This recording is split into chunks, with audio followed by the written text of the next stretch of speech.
Olá para vocês, bom dia, tá bom? Sejam bem-vindos à nossa aula de hoje, né? A nossa aula do dia que eu separei hoje para segunda-feira, dia 1º, né, de junho.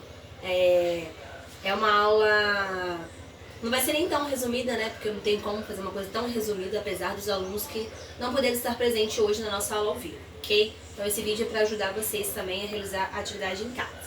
Primeiro, vamos falar primeiro do seguinte tema. Vamos falar que o nosso texto hoje vai falar sobre fauna, né? Que fauna é o quê? Você viu que quando você abrir o seu livro na página 85, você vai ver de cara assim vários animais. Então, automaticamente nós vamos ler um texto, né, que vai falar de animais. Então, vai retratar a nossa fauna.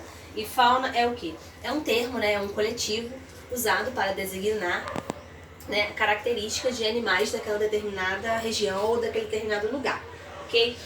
Essa estrutura do nosso texto de hoje, a gente está trabalhando versos e a gente está trabalhando estrofe, ok? Lembrando que verso é cada linha, né, que forma aquele poema, e a estrofe é cada estrutura daquela, conforme o nosso livro de hoje.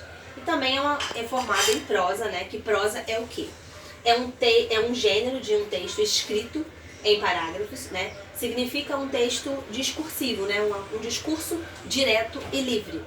Trata-se da expressão do não eu, ou do objeto por meio de metáfora, ou seja, esse texto vai usar muita linguagem em questão de metáforas. E o cordel também, que é o nosso texto de hoje, o cordel é o quê? É um texto, é muito popular na região do Nordeste, são folhetos, né, trazendo poemas populares e que são expostos ao ar livre, pendurados em cordas ou cordéis. Por isso que denomina-se cordel, porque lá eles utilizavam, né, esses poemas todo pendurado em corda e denominou-se poema em cordel.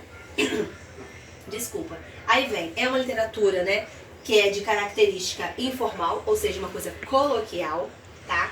E nesse poema, nessa estrutura, nós vamos ter muito uso de humor, vai ter uso também de ironia, de sarcasmo. É um texto bem divertido, bem engraçado, ok? E para começarmos agora, você vai pegar aí, né, o seu livrinho, o Eu Gosto, ok? Vai abrir nessa página aqui, ó, 85, para que possamos fazer a leitura. Aí vem aqui embaixo, ó, fauna, né, que é o título do nosso texto. Vi os bichos lá da África e quis logo comparar. Quais aqueles mais famosos e quais os raros de se encontrar. Fácil de ver um leão cansado, difícil é um calau voar. Ou seja, calau é essa avezinha aqui, ó, é uma característica, né, uma ave, também muito conhecida como bicho da serra ou bicos de corno, tá bom?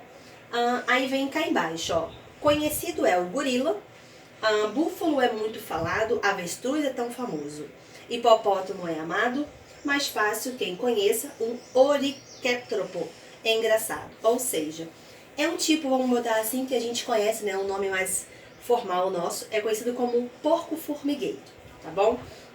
E vem cá embaixo, fácil é ver um rinoceronte, que é alvo de caçadores. Difícil é ver um zorrilho, mexe em exalar fedores, que nasce cego e careca e mastiga roedores.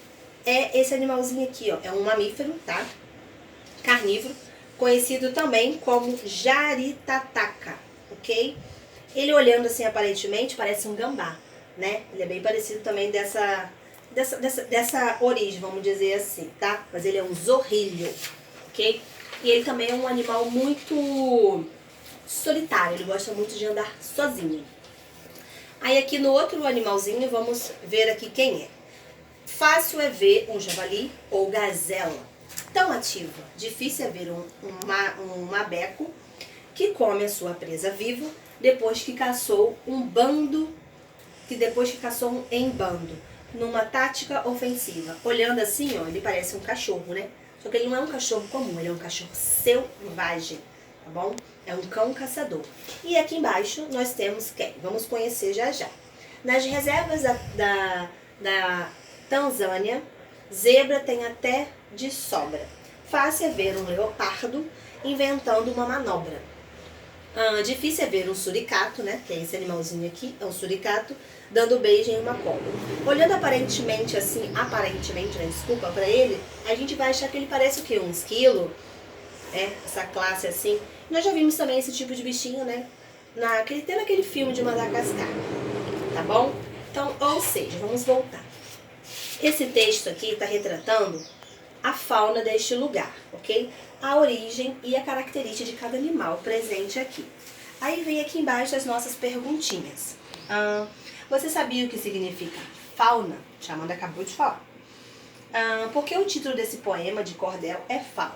Na região onde você mora, que local poderia visitar para ver muitos animais? Você tem algum local aí na sua cidade ou na sua região? Aí você vai escrever para mim. 2. De onde são os animais citados no poema? Copie o verso que justifica a sua resposta. Da onde que é, ou seja, o local e o verso que vai estar correlacionado à sua resposta.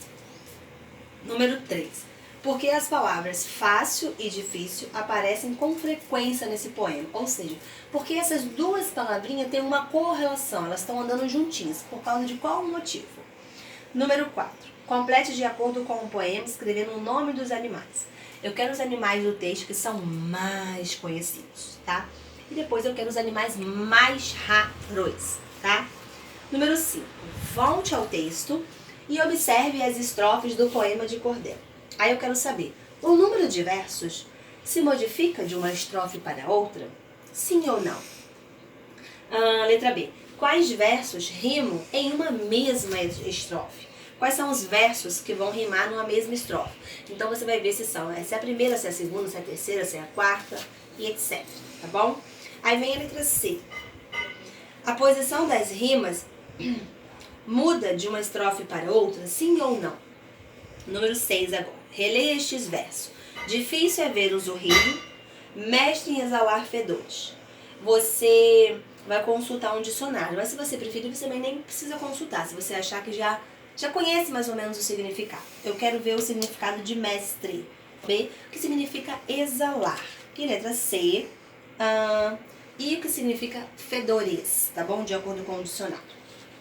Aí vamos ver aqui hoje, que é a nossa matéria também, é o nosso ponto-chave hoje, que vamos falar de advérbios.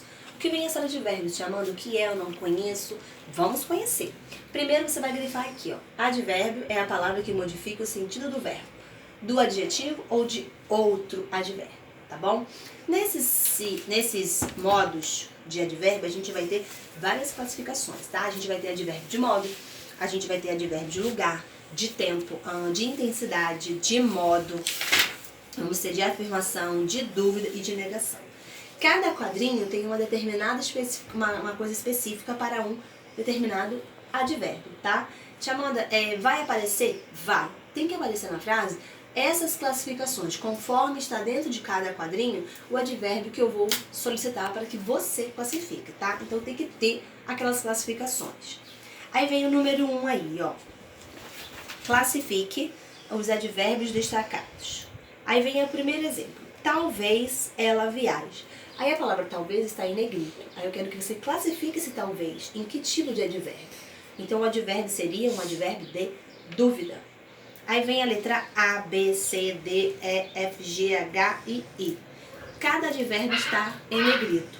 E que advérbio ele está relacionado? A que modo, ok? E o número 2, você vai preencher as letras A, B e C com os advérbios que eu estou pedindo entre parênteses, tá bom?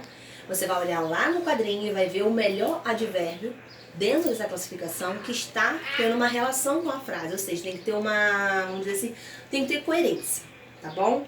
E a letra, número 3, número 3, nós temos uma tirinha, né? Uma historinha. Aí vem assim a primeira historinha. Você fez o que eu pedi para você fazer? 0.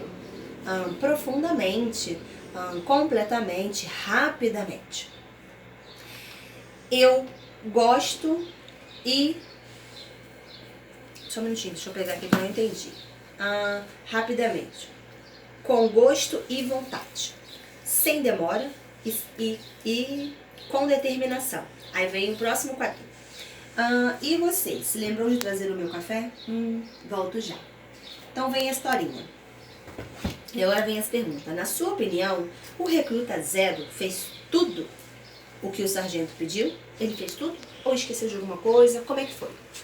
Você vai justificar aí pra mim, tá? Você vai explicar. Letra B. Identifique nos balões da tirinha e escreva abaixo 3 advérbios usados pelo recruta 0 para afirmar que tinha cumprido a determinação do sargento. Ou seja, tem um quadrinho lá que ele usou vários advérbios. Quais são? Você vai reescrever eles aqui, tá? Aí vem a letra C. Esses advérbios, o qual você escreveu aí no item B, ele é tempo, intensidade ou modo? E vem a letra D. No último balão, o que indica o advérbio já? O advérbio já indica o quê? Tá bom? Agora, a gente vai fazer a página 90, tá bom? A página 90 é o seguinte, dentro desse mesmo assunto, tá? Dentro dessas classificações de advérbio, nós estudamos que os adjetivos, tem as suas classificações, né? O grau comparativo de igualdade, superioridade e inferioridade, e aprendemos também o superlativo, lembra? Então, dentro de advérbios, também esses advérbios vão se classificar nesse tipo de grau, igualdade, superioridade e inferioridade. E vamos ter também o superlativo, tá? E dentro do superlativo, a gente tem o superlativo sintético e o analítico, tá? Então, todo grau sintético vai ter uma determinação que ele vai receber uma forma de íssimo. Por exemplo, cedíssimo ou cedinho é um grau superlativo sintético. Já o analítico, tá? Acrescentamos outro advérbio, como muito ou tão. Exemplo, tá bom? Então, no sintético, a gente vai usar outro advérbio, tá bom? Aí vem o número 1. Primeiro textinho. Realmente faz mal ler após a refeição. Aí você faz a leitura do textinho. Depois de ter feito a leitura, vem as perguntas. Letra A. Que tipo de alimentos digere mais devagar, os gordurosos ou os leves? De acordo com o texto, tá bom? Aí vem a letra B. Em que grau está o advérbio lentamente? É grau e não classificação de advérbio, tá? Letra C. O advérbio realmente. Melhor, vamos ler a pergunta completa. Se você precisasse reescrever o título sem usar o advérbio realmente, mas mantendo o sentido da frase, qual dessas opções escolheria? Seria a primeira, a segunda ou a terceira? Ou seja, você vai escolher a opção que mais está dentro do parâmetro da pergunta, ok? Número 2. A frase a seguir foi dita pelo treinador de um time de futebol. Depois de um jogo, tomamos os gols muito cedo. O advérbio muito, ele é lugar, tempo, modo ou companhia? Na frase do treinador, o advérbio cedo está no grau o quê? Comparativo. Ele está no grau normal? Ou ele está no comparativo ou no superlativo, tá? O número 3 você não precisa fazer, tá? Então você vai escrever aqui, ó. Não precisa fazer, tá? Agora a gente vai aqui, ó, para essa parte aqui, ó, que vai ser a ortografia. Hoje nós vamos ter a ortografia, então a gente vai fazer um vídeo já com as ortografias, tá bom? Aqui vai ficar só a parte de gramática. Volto já com você.